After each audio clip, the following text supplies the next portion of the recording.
Good evening and welcome to the Womxn Show. I'm Lenina Rassool. Why doesn't she leave is the eternal question that gets asked of women in abusive relationships.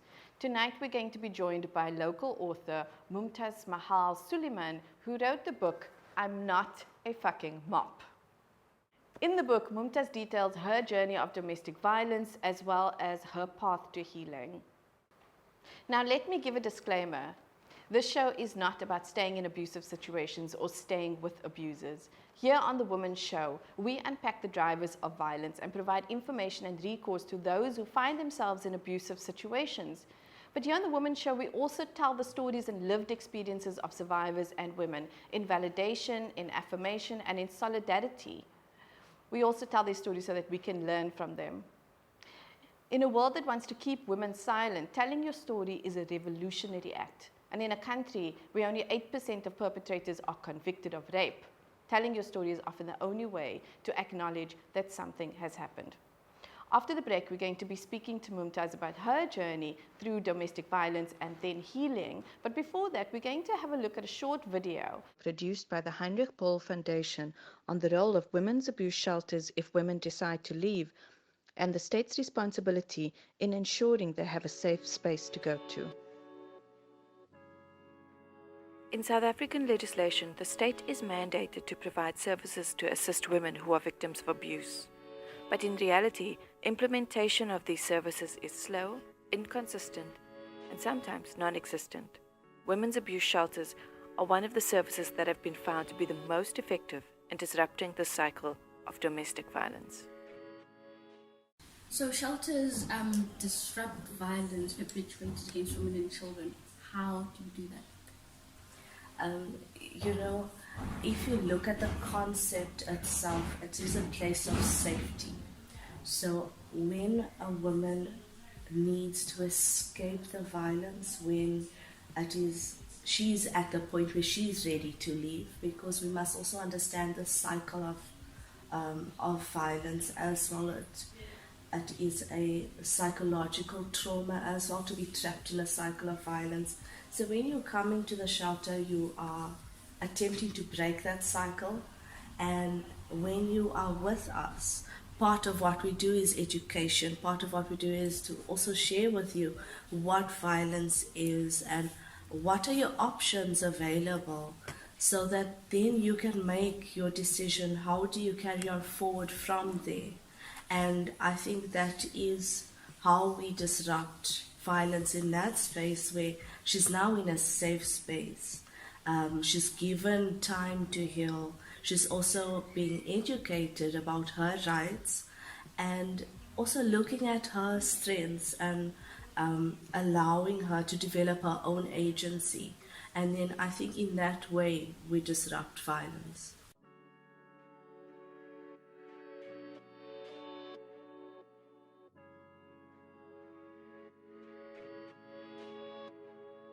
Kwigame yokugqibela ndinayo ipiki phaa efowunini wandibetha ngayo ngentsimbi ngespare wheel ntoni laa nto yokhulisa imoto wandibetha ngalaa ntsimbi apha, then ndanalaa nto apha, then ndenze i-operation apha ke ngoku eSt Dominic's une-medical aid, ndenzwa i-operation apha kulo mlenze okulicala, then wandikhuphela umpu ke ngoku ndithanga wentloko ukuze kukhale abantwana, bakhala ke ngoku abantwana.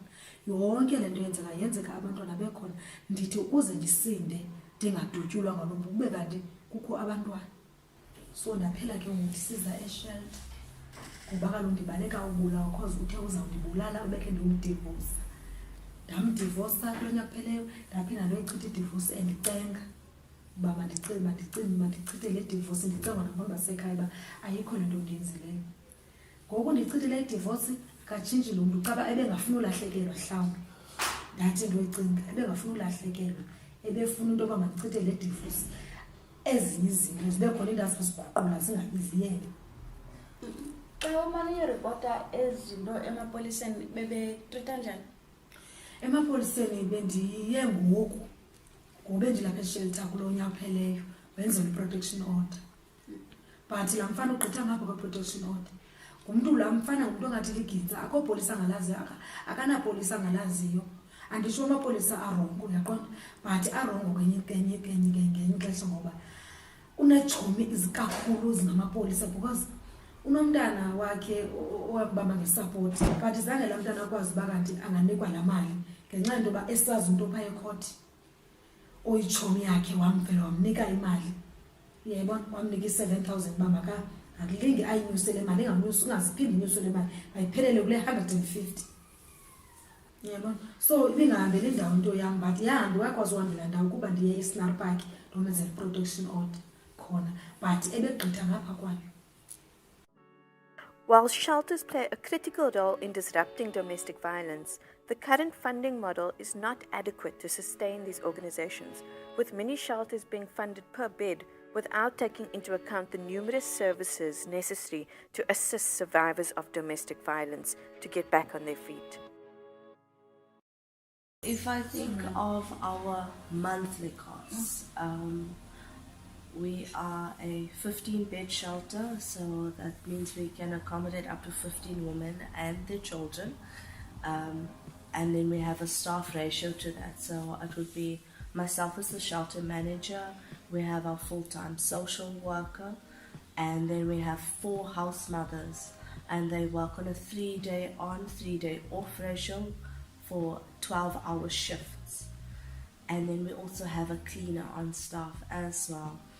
And then part of our costs, because when you come to the shelter, we provide, we try and provide to all your basic needs.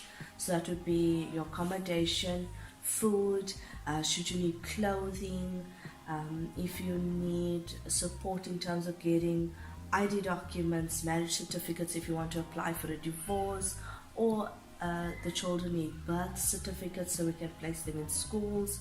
We provide that money, and then also a lot of the women would go back to their family homes, which are in predominantly rural areas because of where we are in the Eastern Cape, and then we will provide that monetary support as well.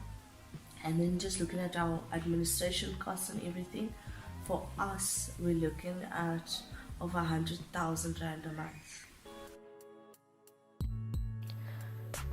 Enhancing state responsiveness to gender-based violence, paying the true costs, was a 3-year research study by the Heinrich Bull Foundation and the National Shelter Movement of South Africa to investigate the role that shelters play in disrupting abuse, to look at what is needed for it to work more effectively, and also interrogate the state's roles and responsibilities in regard to this.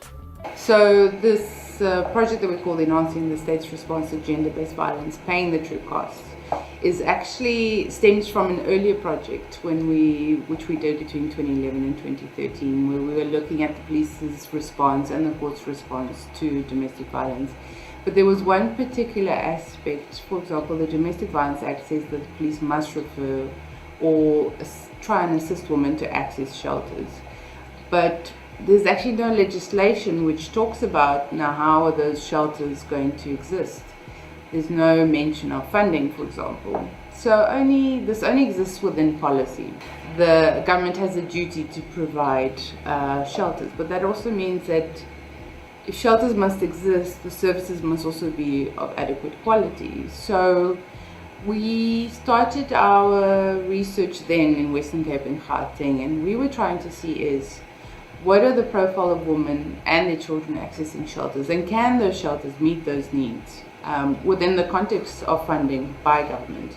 So we were finding that government was funding shelters at a unit rate at the time, which was really low. It was at 28 Rand and 30 cents in Western Cape, for example. And there was some funding towards the employment of a social worker and house mothers, etc. But it was really low. And part of the difficulties with government is that they recognize that they need to fund these services, but within the framework of NGOs, they expect NGOs to make up the shortfall. And that's kind of problematic because, I mean, I use this analogy often. If there's a hole in a road and government contracts a service provider to come fill that hole, he won't say you pay, we'll give you 20% of the cost of fixing that hole and you must cover the 80% that is remaining to cover the cost of that. So if that doesn't happen within that kind of context, why is it that NGOs, for example, have to bear the brunt of that in meeting services that are technically government's responsibility? So we can understand, the government can't fund everything. We have so many needs that it is impossible to do so. But if NGOs cannot raise the shortfall, then they cannot deliver the services. And that means we are doing a disservice to victims of violence.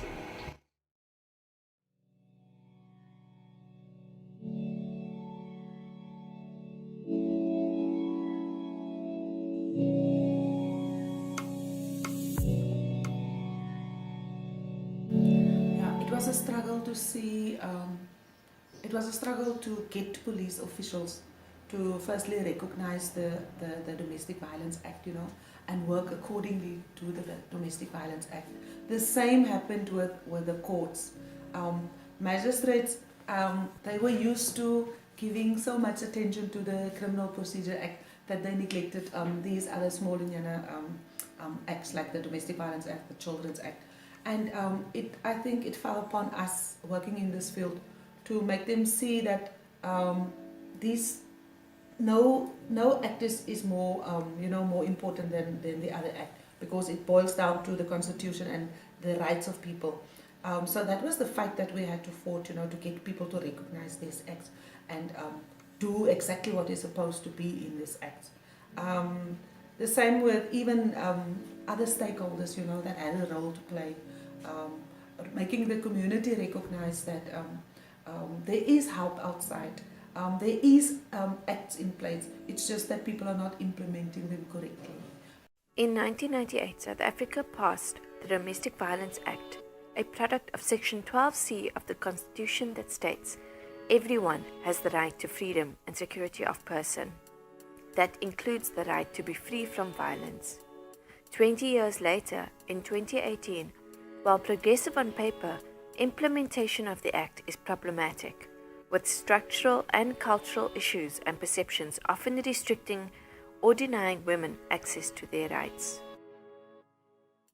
There was a case recently where a woman spent her birthday trying to get a protection order the day before her birthday, and she was killed on her birthday. Horrific, and that is part of the problem. Actually, we've got good laws, but they're not implemented, and the police don't actually come to the party because they don't arrest the perpetrators. We had one who found the house and was harassing us and making a noise. Police came and they said they couldn't take him away, but there was a warrant of arrest. So the police aren't properly educated as well about what needs to be done.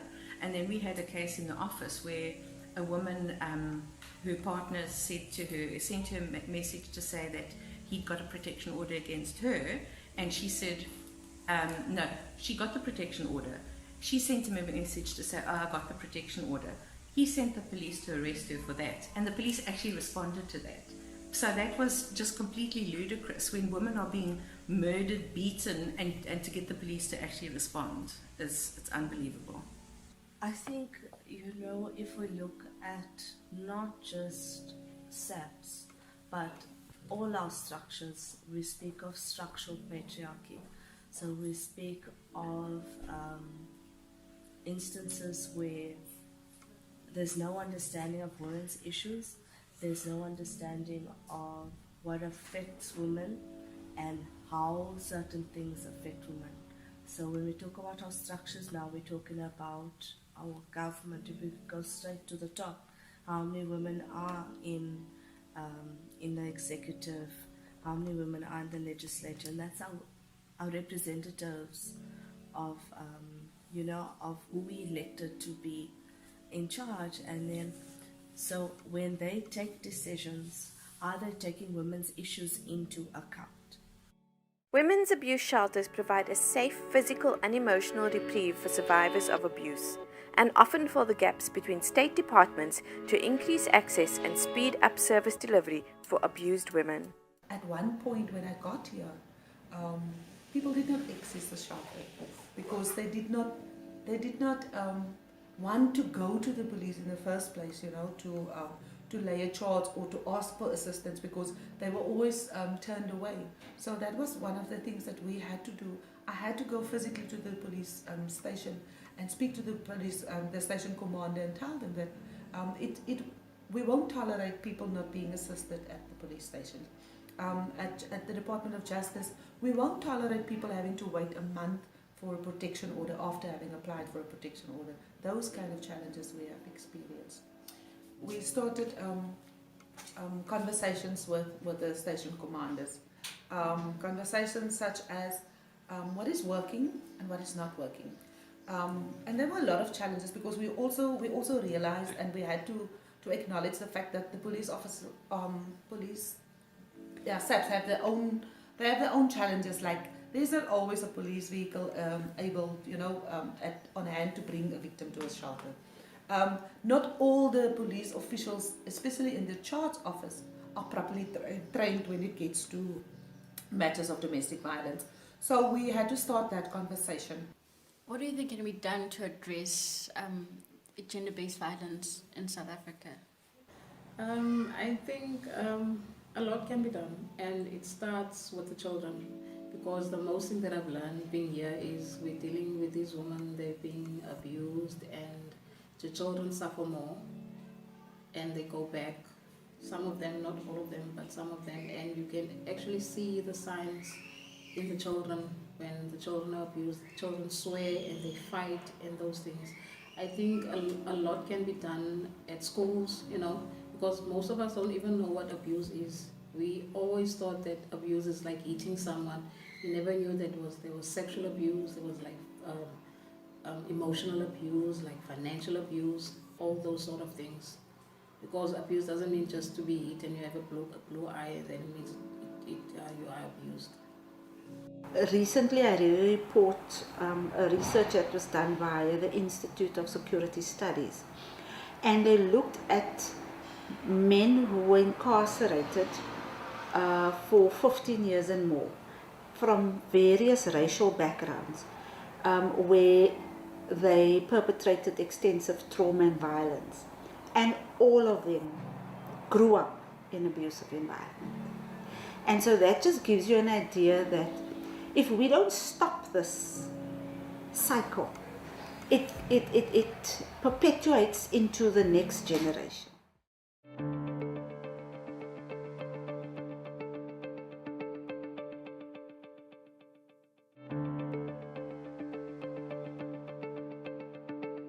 Welcome back. You're still watching The Womxn Show with me, Lenina Rassool. And this evening we are joined by local author Mumtaz Mahal Suliman, who is the author of I'm Not a Fucking Mop. Mumtaz, thank you for joining us and welcome to The Womxn Show. Thank you so much, Lenina. The pleasure is really mine. And I need to commend you for being brave enough to use the title. Yes, the title, which is quite controversial, especially since you are from a traditionally Muslim background, very conservative. And so I wanted to start our conversation speaking about the title. So there's a few things that struck me, if I may say. One, that it's such a defiant title. I mean, for me, it symbolized, when I read it, it symbolized sort of rising up against, you can hear some sort of continued oppression, continued abuse, and just saying, stop, I am not. And so that is the one thing. And the other thing was also the use of the word mop. That was interesting. It made me think for a little while. So can you tell us a little bit about the title and also about the book? Okay, when we come to the mop, generally when there's any mess in the house, you're either picking the broom up or you're picking the mop up. And I think as an abused person, if you've gone through life going through not feeling good enough, you eventually start feeling like the mop, that people are only picking you up when they need you, or just when they need to use you. So when you've reached this point of complete zero and really nothing, like you've had enough, you can stand up. I think that's the point I felt. I'm not a fucking mop. That's it, it's enough. I need to take my power back. And that's where the title really didn't come up at that point, because I'd been writing for 5 years. And writing is one of the tools I used during my healing processes when I chose to take my power back. So I only completed the book last year before COVID set in. I'd spent a few months with a very dear friend of a brother of mine. Again, I was in a very low space, even after the 10 years of healing. And we'd been speaking about life in general, so it just doesn't mean a spouse or a partner treats you like a mop. Sometimes it can be relationships, it can be colleagues, it can be clients, because I'm a businesswoman and some clients will put you at the bottom of their paying list. So I'm not a fucking mop. I need deservability. I need to take my power back. And if I don't teach people how to treat me, they're always going to treat me like that fucking mop. No, exactly. And it's like a declaration, I think, to what we often say now, women as human beings. We are human beings. We are not mops. We are not there to... I mean, the analogy is great because it also speaks to mop labor. Who are the people picking up the brooms anyway? Generally, it is women. Mumtaz, I want to... You know, in the book, you speak about being abused, about domestic violence during your marriage. And I think the time frame you were speaking about was 15 years of domestic violence. And you also mentioned that during this period, you mentioned going crazy. So I wanted to ask you, you know, when you're in the thick of things, when you're in the thick of abuse, in whichever way it is, physical abuse, emotional, psychological abuse, and you mentioned reaching zero. Can you tell us what is the process that someone goes through of being completely broken down, and where is one's mind when you are there? Okay, I got married at 19. I'd been courting my partner for 4 years prior, so I was just 14, between 14 and 15. Still a little girl, first love, married the man. It was beautiful. We had a stunning relationship. However, from the day that I got married, I wasn't the choice of bride. And obviously, you know, when you get married that young, you have financial pressures and you have so many other issues. Before you know it, you have a baby that's on its way and you have more financial pressures and more pressures. And I was just a teacher. I was earning peanuts. That made me a monkey. So people treated me the way I wanted to, because when you get married in our community, you don't marry a person. You marry the whole fabulous family. Yes.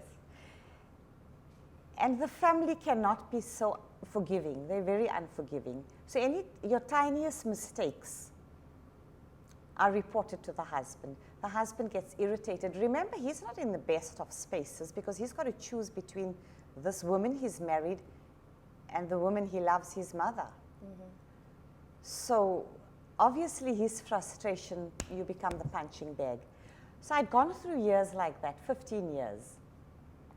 And you tend to become a pro at masking who you are because you don't want your family to know that you're in pain.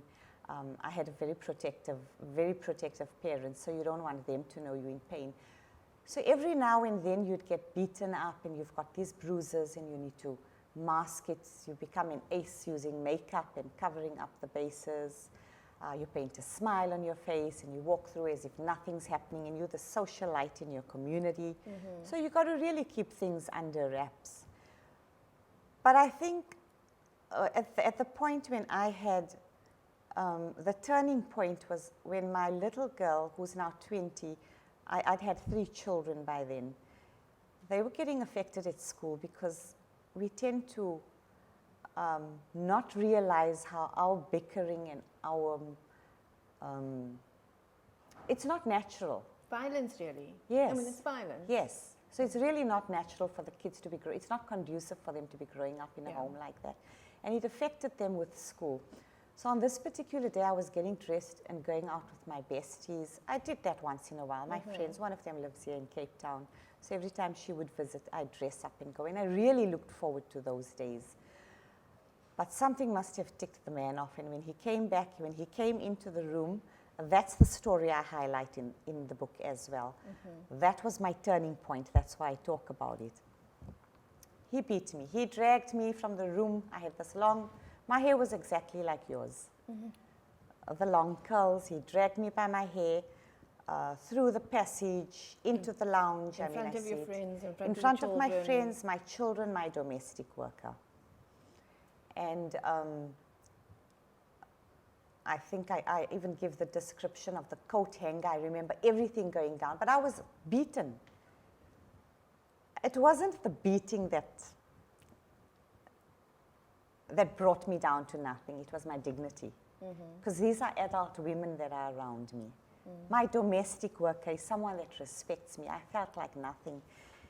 So I was completely numb. I remember going to bed that night, and the next day was,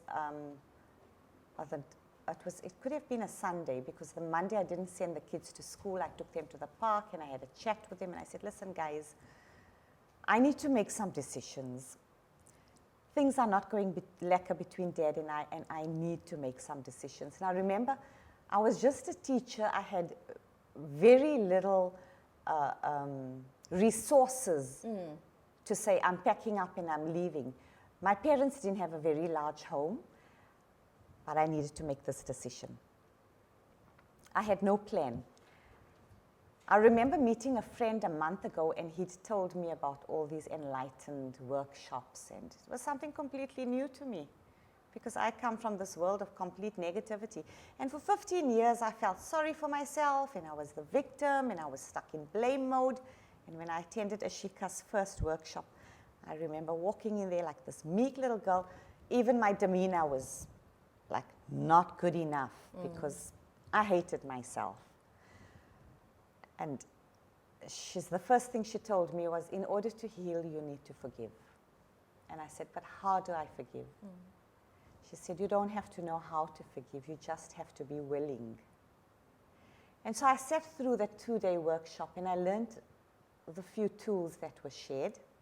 And during that process, old triggers had also surfaced, where my 6 or 7-year-old girl was molested, and my 10-year-old girl was molested. Those things started coming up, which made so much of sense, that patterns needed to be reinstated. My old patterns of not feeling good enough, the abuse that had ripped my dignity, had allowed me to attract another man to treat me that way. And so that was the first time I took my power back, and I went on this journey. But remember that when you decide to take your power back, it's not a magic pill. Life doesn't just instantaneously light up for you and become abracadabra beautiful. It's work. It's like gym. It's like going to the gym. I mean, when I was a victim, so to say, I boarded 80 kilograms. I was diabetic. I had a thyroid issue. I had everything, you name it, I had it, because every emotion causes a dis-ease.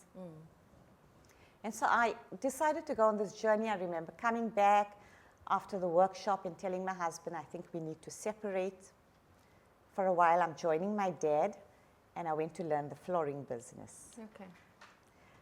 Now imagine this little brown girl learning a man's business in a man's world, but I made waves. And now now we're married for like 29 years. Wow. He shifted with me during the healing process, because it just takes one person to shift. Now remember, I had a choice.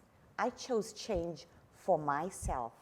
And as I grew, he watched what was happening. That tells you a lot about his personality. That tells you that you get a Peter and you get a Judas.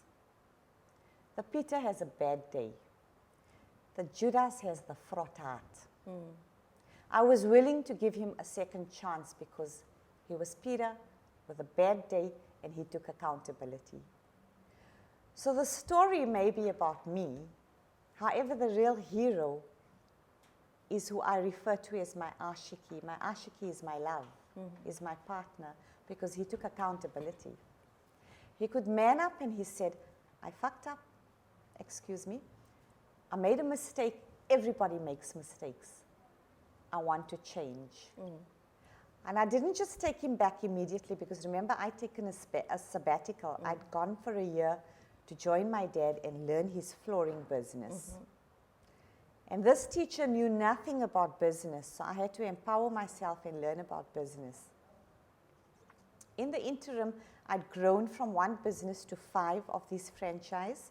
I owned 5 of the companies, and I became the businesswoman of the year there as well. From nothing, from zero to hero. So really, I want to share the story so my children, so other women always know that you don't have to be the victim. You need to believe in yourself. You need to love yourself enough to say, I deserve a space in this world. I deserve to be loved. You don't have to earn it. Yes, and that's what's so interesting also about, I think, the book and the story, in that, you know, when you say you reached zero and then you had a turning point, and that turning point was, yes, addressing the domestic violence and the domestic abuse within your relationship, but also all of these other issues within yourself, and the way that you've grown, not just because it could have gone either way. It could, if he was not on board, for example, as we know, most of the stories we hear are where women have left permanently. Yeah. And they had to leave permanently because There there was a was Judas no at play. exactly there Yeah. was no accountability, there was no willingness to change, and I mean, sadly, we know in South Africa and possibly worldwide that the most dangerous time for a woman is when she is leaving or has just left an abusive relationship, which shows us that, you know, at that stage there's no accountability, there's just an escalation of violence. But for you, you left, and for me that's very interesting that you did leave. You know, in some, you call it a sabbatical. Yes. You took a sabbatical, you did leave, and what happened there is that your growth was not just within the relationship, it was within yourself, and you went on to actually empower yourself through learning, through work, through starting businesses. So Mumtaz, we have to take a short break quickly, but we'll be back with more after this.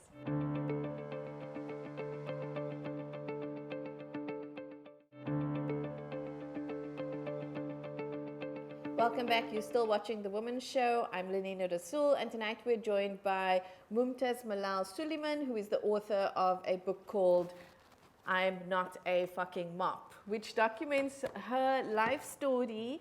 It speaks about the domestic violence and overcoming that, and also your healing process. And so, Mumtaz, I wanted to ask, you also mentioned that during the time that you were experiencing domestic abuse and psychological abuse and so forth, you did seek help. You went to mulanas, who are religious leaders, and we know that this happens often. A lot of women, a lot of people and couples will go to the religious institutions and go speak to a mulana or a priest. But you also said in a previous interview that you saw many of them, and after each one that you saw, you felt even crazier.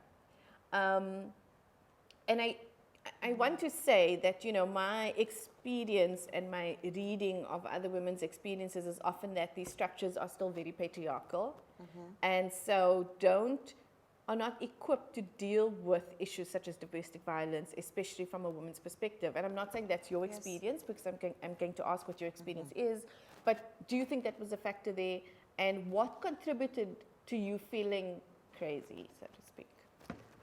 Okay, so you know that your thoughts create your future. And if somebody plants something in your head, that's what you believe your reality really is. And I've been suffering with sleep paralysis, amongst other things, amongst obviously our emotional instability, mine and my partner's. I'd suffered sleep paralysis for almost my entire life. And you do know that sleep paralysis, you wake up with like your body constricting and you almost cannot breathe. And every Maulana that I'd gone to, or religious cleric, had said that, oh, it was witchcraft, and so then you start becoming suspicious, oh, everybody's jealous of me and everyone's doing witchcraft on me, and you become a complete loony bin. That's what happened to me. Only to realize that it's really your thoughts. And it's really emotional, because when I finished writing this book last year, I was scheduled to go on a segment like yours, and they asked me to revisit my child that was 6 years old. And I bawled like a baby, because then I realized that what happened to me at 6 years old was exactly what happens during the sleep paralysis hand to goes, freeze. yes, your body freezes. So, I mean, one hand over the mouth, one hand down, the entire body freezes, the blood is constricting and you can't breathe. Do you know I have not had an episode of sleep paralysis from last year, March. I think we went into lockdown then up to now. So that's 48 years, well, it's 42 years that I suffered with sleep paralysis. And for clerics to tell me it was witchcraft, the same clerics that said, oh, it's witchcraft, that your marriage is not working, there's no such a thing. We need to take accountability as adults. Men need to take accountability that this is the woman they married and there needs to be respect. And women at the same time also have to take their accountability that I deserve a space, I deserve to be loved. And it's okay if I falter and it's okay if I make a mistake. I just need to own up. So, you know, if you reach this kind of relationships, communication is vital, then you have no issues. You are going to get issues. I can't say you're not going to get issues. You are going to get, however, you're not going to unpack there. You will have a tool, you'll pick up your tool and you'll spend 5-10 minutes, okay, the most is a day of crying and healing, and the next day you spring back up. But as opposed to not having any education in healing, then every single year you meet me or you meet people like me who stayed the victim and we're in the same place complaining about the same problems. When life can be easier, you need to pick up a tool. Yes. And we were speaking actually, Mumtaz, you and I, before the show, speaking about these. It's very interesting, sorry if I may pivot, that you draw these parallels between the sleep paralysis, which is a physical symptom, and your emotions around the abuse that you had when you were 6 years, that happened to you when you were 6 years old. And we were saying it's so interesting that we are not taught these tools, coping mechanisms, how to deal with emotions. And on top of that, also, women are taught to be submissive and obey, and that these are the rules and regulations and the place of a wife, we could even say, within relationships. And so all of this contributes to us being stuck. Just to revisit, so you sought help in the religious institutions. How do you feel you might or would have been better served? And I mean this by perhaps referred to counseling, perhaps referred to a hospital. And do you think that institutions need to be equipping themselves better to deal with domestic violence? Yes. I think that way back then we didn't have the platforms that we do have now. I mean, now there's people like you that have opened these platforms. There's so many women's forums that's making it easier for women to go to. And it's not just women, it's men that also face abuse. Yes. So these platforms are making it so much easier, and also when they find people they can resonate with, like me and you, that can openly talk about it, it gives Jane or Sarah back home who's struggling or kept stuck in her belief system to say, wow, if she can do it, there's a platform that's available for me.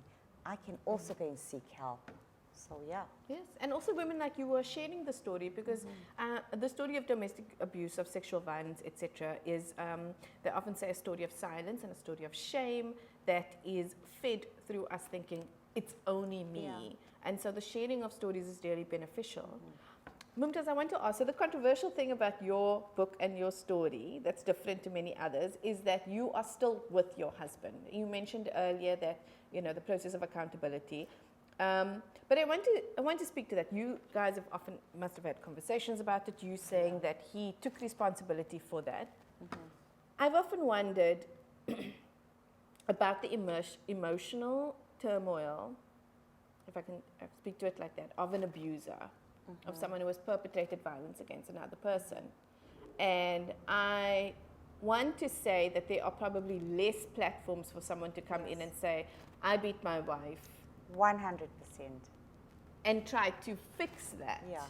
Can you speak about that? I'm so glad that you brought that up, because him and I had this chat the other day, and I said, you know, Mohammed, I think it's time you made an appearance, because you need to talk to the people and tell them how you changed and what made you change and what made you take accountability so that you can be a role model for others, for other men to say, you know what, it's okay, we've made mistakes, because sometimes men are stuck in their self-righteous seat of egoism, where they won't admit it. And it takes another man to say, it's okay to say, I've messed up and I'm willing to change, show me how. So I think that we don't have enough platforms for that. And yeah, maybe that's something for you to look at. Maybe give our men a chance to speak on, to speak for themselves. Yeah, exactly. And also, in terms of the structure, because you spoke about when you marry a man, you also marry his family. We speak about, I have lots of conversations about how abusers are often protected. And so in that, in the structures that validate the violence almost, that affirm the violence, even through silence, did you experience that as well? Were there people who did know about the domestic violence and did nothing, advised you to stay, advised you not to leave?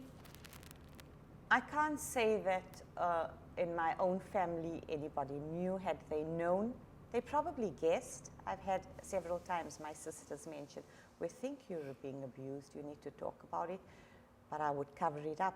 On his side of the family, if they did know, there was denial. It's like, you deny if your son's a drug addict. You deny if your son's an abuser. You can't face up to it, and I think that's the biggest mistake we make. I have one son. He's an absolute gentleman, and I don't say it because I'm his mother. He knows I would wreck him if he was anything but a gentleman. Because we teach our sons these things. We teach them that women are sacred and they need to be respected. So sure, they're going to go through life. I mean, he's divorced. My daughter was widowed and divorced. At 20, she was widowed. At 23, she was divorced. But we teach our children that you don't blame people. If a relationship didn't work out, two humans are great humans. You're just not good for each other. Yes. And you know what I think is great? I think that, you know, even though you are still with your husband, you did leave. You left for a year. And what that speaks to is that there are consequences. Yes. Because prior to that, for 15 years, there were no consequences. Yes. So they take it for granted. She's always going to be there. So the minute you step out of that comfort zone for them, then they need to step up. So the consequences, absolutely correct, yeah. They need to. So Mumtaz, let me ask you, so the rest of your book is dedicated to your healing. You speak about, you were writing the book for 10 years, did you say? Or 5 years? 5 years, You were writing the book for 5 years. You went to some workshops. And specifically, you speak about tools, right? So can you tell us about some of the tools that you spoke to that is sort of the anchor for your healing? So I attended many, many workshops. I became a facilitator. And you'll find that every single workshop has the same grounding rules. It's the same tools. However, you take it and you adapt it to what suits you. And it's not specific to any religion or any society. You take it and you adapt it because everybody's got to believe in something. So for me, what worked for me, what works for me, it's become a way of life, is prayer. You cannot be grounded if you don't believe in something. There is a supreme force. You do pray. When you feel like you've got really nothing left, you lose all your crutches because everybody leaves you. Partners, children, parents, everybody's going to leave you. For me, God never left me. I left home. I left God going to search because I thought there cannot be a God that lets a 6-year-old girl go through the kind of abuse I did go through and then for the rest of my life until I realized I'm stuck in blame mode. And He didn't leave me. He really had me go through all these challenges so that I could heal others, so I could teach others. So prayer, I wake up every day at 4 p.m., 5 p.m. I pray for an hour. So through prayer, I go into meditation, deep meditation, because we need to silence our minds and let go. We have too many things cluttering. I let go of all that. Exercise. Remember, when you border 80 kilograms, you need to hold on to that body you want, not so you have a supermodel's body, but you have good health, because you need health. So exercise every single day, nutrition. So what you feed your body is also so important. If you're taking toxic things in your body, you're going to behave toxically. You'll want to sleep, you're going to miss prayer, you're going to miss exercise. So, and then affirmations, gratitude. If you've got all these things in place, you arrive at forgiveness. And you arrive at a space of complete peace. I can't say powerful. I used to say, I feel like a powerful person. Power is not mine. Power is a supreme being's. I feel peaceful. And when you reach this space, you don't need validation anymore. Because we go out worrying about what people will say, or how we're going to fit in the communities, and what our friends are going to say. You need to validate yourself, because when you love yourself enough, you wear so much of confidence. You don't need a dress and you don't need makeup to walk into that room and let everybody look up at you and say, wow, I want to be in that space where she is. But she's in that space because she uses these tools every single day. And the days that you don't use it, there are days, believe me, because we're not angels. Yes. We're humans, so we do have days. There are days when I possibly attend a wedding or there's festivities and I get involved with my family and I forget a prayer and I forget to eat healthy during that weekend. And comes Monday, I've got it in the book, I've got a journal. Comes Monday, I'm completely blasted. I miss my Fajr prayer, I miss my meditation, I miss the gym. And I'm grumpy, and I'm irritated, and I'm angry, and I really don't feel good enough, and I'm bloated. But guess what? Tuesday comes, and I say, hey guys, I need to take my power back, and I've got this fleet of ladies that will push me, and they'll come, we're going to the gym, or come, it's prayer time, and you know, we do things together. So it's really good to have that partner, a support network.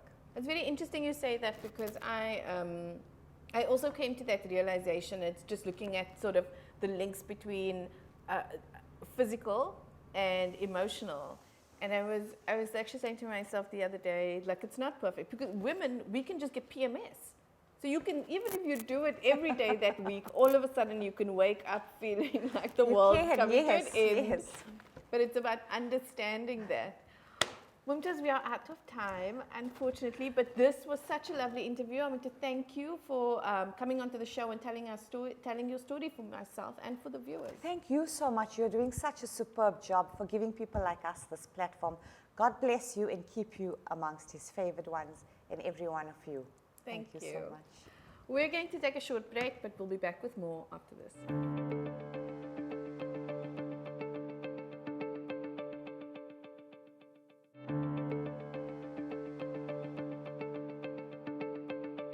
In 2020, during the 16 Days of Activism, international organization Global Goals produced a video series on gender-based violence.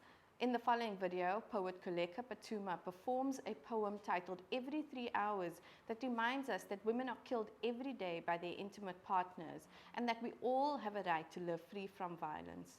Let's have a look.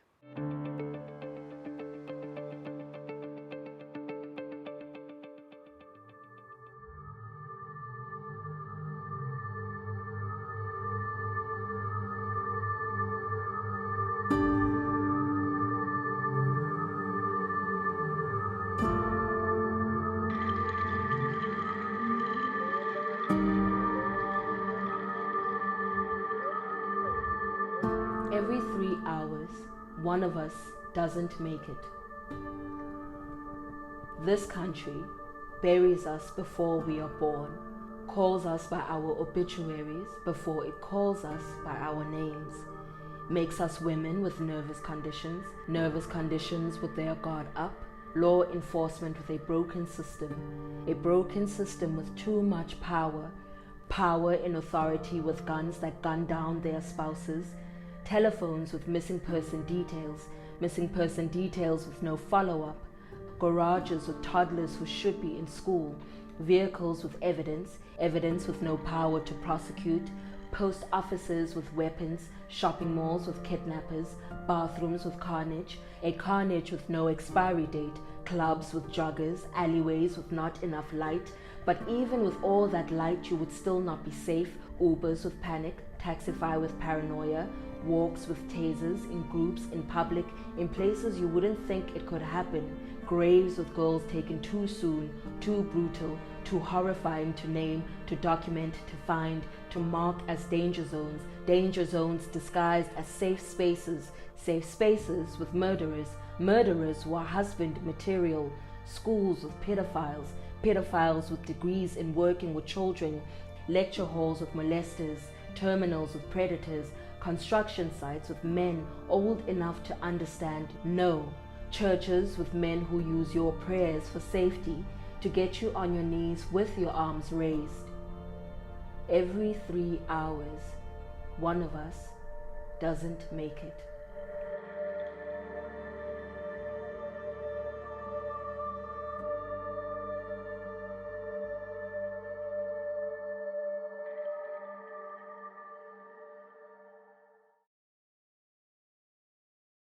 That was poet Koleka Patuma performing a poem titled Every 3 Hours, and that brings us to the end of the show. Thank you so much for joining us. I'm Lenina Rassool. Good night.